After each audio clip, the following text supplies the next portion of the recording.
जब मैं चाची के वॉशरूम से नहा कर निकला तो अचानक मेरा तौलिया नीचे गिर गया। चाची सब कुछ देखकर हैरान रह गई। फिर चाची और मैं एक साथ। मेरा नाम आसिफ है और मैं पाकिस्तान के शहर फैसला में रहता हूँ। मेरी उम्र 26 साल है। मैं कदावर होने के साथ साथ बहुत खूबसूरत भी हूँ। मुझे कभी कभी अपनी जवानी पर बहुत अफसोस होता था कि मैंने अपनी जवानी के दिन बेकार गुजार लिए। हालांकि दिल में बहुत कुछ करने का था मगर कोई मौका हाथ न लग सका क्योंकि मेरा ताल्लुक एक इंतहाई नफीस और सादा फैमिली से था। मैं अपने अबू उम्मी के साथ ही रहता था। अबू खेती बाड़ी का काम करते थे और मैं उनका हाथ बटाया करता था। अबू के 2 भाई थे। मेरे चाचा मुझसे सिर्फ 5 साल बड़े थे। इनकी शादी एक बहुत खूबसूरत लड़की से हुई थी जो बहुत आज़ाद ख्याल थी। जब मैं उन्हें देखता तो वो हर वक्त तैयार रहती थी और उनकी ड्रेसिंग बहुत फैशनेबल होती थी। मैं उन्हें देखता ही रह जाता। उनका हसन लाजवाब था। उनके पास सारा साजो सामान मौजूद था जो औरत के हसन को 4 चांद लगाता है।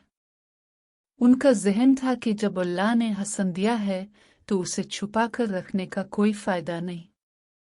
चाची को देखकर अब मेरे दिल से बाकी लड़कियों का शौक निकल गया। चाचा की पसंद की शादी थी। वो बहुत खुश थे और उनकी शादी का सारा एहतमाम मैंने ही किया था। लेकिन शादी के कुछ अरसा बाद चाचा का इंतकाल हो गया। चाची उनके जाने के बाद बहुत सदमे में थी और काफी उदास हो गई थी। मैं उनका दुख समझ सकता था क्योंकि औरत के लिए मर्द के बगैर जिंदगी गुजारना कितना मुश्किल होता है। अब अम्मी अबू ने फैसला किया कि चाची अब से हमारे पास ही रहेंगी। हमने घर के ऊपर वाले पोर्शन की सफाई की और चाची का सारा सामान वहां शिफ्ट कर दिया। चाची ने भी हमारी बात मान ली और वही चाहती थी कि आने वाली जिंदगी हमारे साथ ही गुजारे।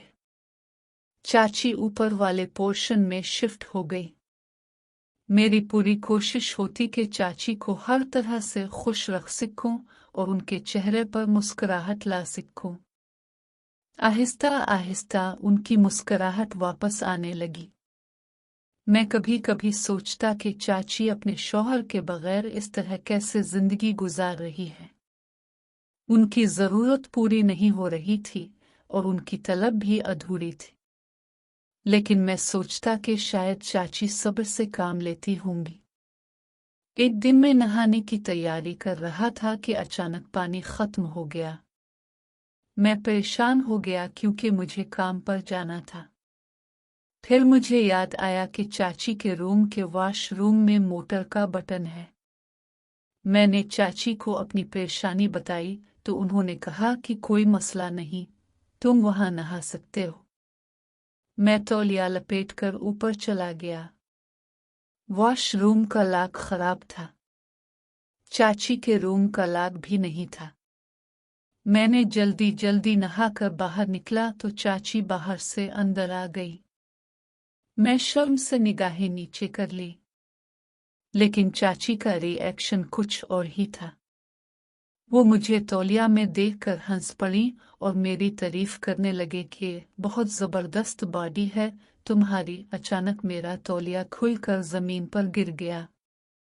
मैंने हाथ से अपनी जगह छुपाने की कोशिश की मगर नाकाम रहा। चाची ने सब कुछ देख लिया। उनका मुंह खुला का खुला रह गया। वो तारीफ करने लगे कि तुम्हारी बॉडी के साथ साथ बाकी चीजें भी बहुत खूबसूरत हैं। उन्होंने कहा कि हाथ हटा दो, मैं तुम्हें अपना दोस्त ही समझती हूँ, परेशान ना हो। ये सुनकर मैंने हाथ हटा दिया। चाची आंखें फाड़ कर देख रही थी और उनकी आंखों में अजीब सी चमक थी। फिर अचानक चाची उदास हो गई। मैं समझ गया कि चाचा की याद आ गई है। उन्होंने कहा कि उनकी जिंदगी के सारे मजे खत्म हो गए।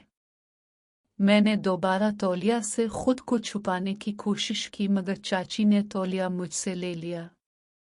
वो कहने लगे कि तुम मेरे लिए इतना तो कर ही सकते हो। मैं उनकी बातों में आता गया और मेरा दिल मचलने लगा। चाची ने मेरा हाथ थामकर मुझे अपने कमरे में ले गई, बेड पर लिटा दिया। वो कहने लगे कि जिंदगी के तमाम गम भूल जाओ। उनका हसन भी मुझे दिखाई देने लगा। चाची ने काम शुरू कर दिया। मैं जानता था कि चाची काफी दिनों से तड़प रही हैं। इनके अंदर की ख्वाहिश बहुत बढ़ चुकी थी। मैंने सोच लिया कि जो चाची करना चाहती हैं मैं करूंगा, मगर इस वक्त मेरे पास वक्त नहीं था। मैंने चाची से कहा कि वो मेरा इंतजार करे, मैं रात को उनके पास आऊंगा। रात होते ही सब सो गए तो मैं चाची के पास चला गया। चाची भी मेरा बड़ी बेताबी से इंतजार कर रही थी। मुझे देखते ही वो उठ खड़ी हुई, दौड़ कर आए, मुझे जोर से गले लगा लिया और फिर धक्का देकर बेड पर लिटा दिया। हमने काफी देर तक एक दूसरे का मुंह मीठा किया। चाची बहुत थी। मैंने उनकी मुकम्मल खूबसूरती देखी और उन्हें मंजिल तक पहुंचा दिया। चाची भी मुझे बहुत प्यार करने लगी। इसके बाद मैं नीचे अपने कमरे में चला गया। चाची अब बहुत खुश थी कि घर में उनकी जरूरत की चीजें मुयस्सर रह चुकी हैं।